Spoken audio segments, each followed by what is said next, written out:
Part two. WTF is all of this?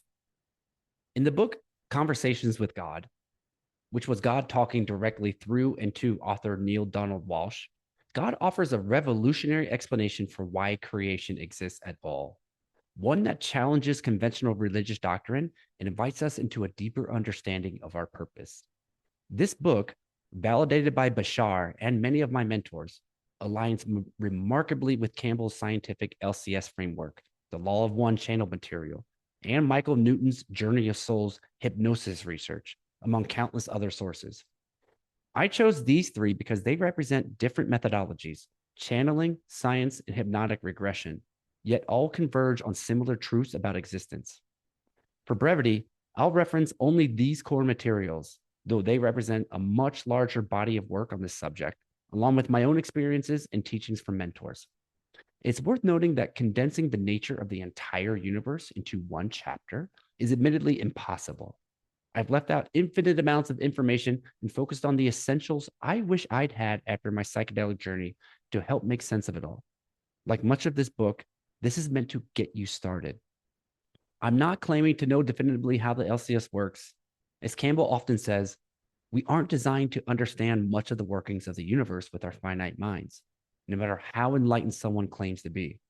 So be skeptical of everything, including me. Go out and get your own experience. That's the only thing that matters. I hope this at least gives you a framework to begin exploring these ideas and finding your own understanding of what consciousness in reality might truly be. And with that, let's begin, shall we? The point of infinite potential. Campbell's model of reality begins with the idea that everything originated from a single point of infinite potential. In his view, consciousness is fundamental. Before anything else existed, there was a primordial unit or point of consciousness. This point wasn't physical, but was pure, infinite possibility, containing within it the capacity for all that could ever be.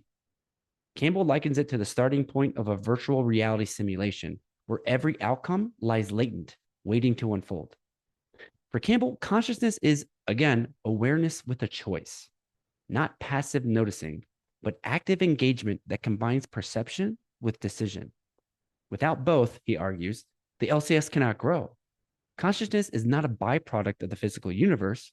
Rather, the physical universe emerges from consciousness. Reality, in his framework, is information-based. What we perceive as matter and energy arises from deeper layers of conscious information processing. The universe is thus a vast, evolving field of consciousness, and we are individuated units within it, each experiencing a unique stream of data, aka our lives. He says the big cheese CEO of the LCS is the fundamental awareness from which all other consciousness emerges. This primordial consciousness has been recognized across traditions by many names. It's been called Brahman or Shakti in Hinduism, the Father or Divine Providence in Christianity, the Tao in Taoism, Buddha nature or Dharmakaya in Buddhism, Allah in Sufism, the Great Spirit among indigenous peoples, and Ein Sof in Kabbalah. Hinduism, for example, also describes the universe as emerging from infinite potential, expressed through concepts like Brahman and the cosmic egg. Brahman is the ultimate reality, eternal, formless, and unchanging. All of creation emanates from Brahman and ultimately returns to it. What it can be referred to as the golden womb is a Vedic metaphor for the universe's origin. The Rig Veda depicts it as a cosmic egg floating in the void, splitting into heaven and earth, the source of all life. Scholars often note its similarity to the Big Bang singularity, a single point from which time, space, and matter emerge.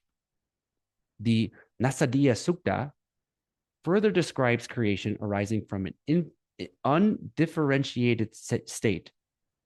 It says, that one thing, breathless, breathed by its own nature, apart from it was nothing whatsoever. Similar understandings appear elsewhere. Anaximander, the pre-Socratic philosopher, called the boundless source Apeiron. Taoists describe the Tao as the infinite origin of all things.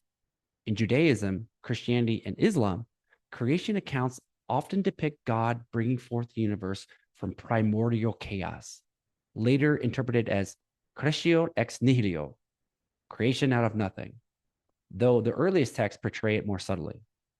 And then God said, "Let there be light."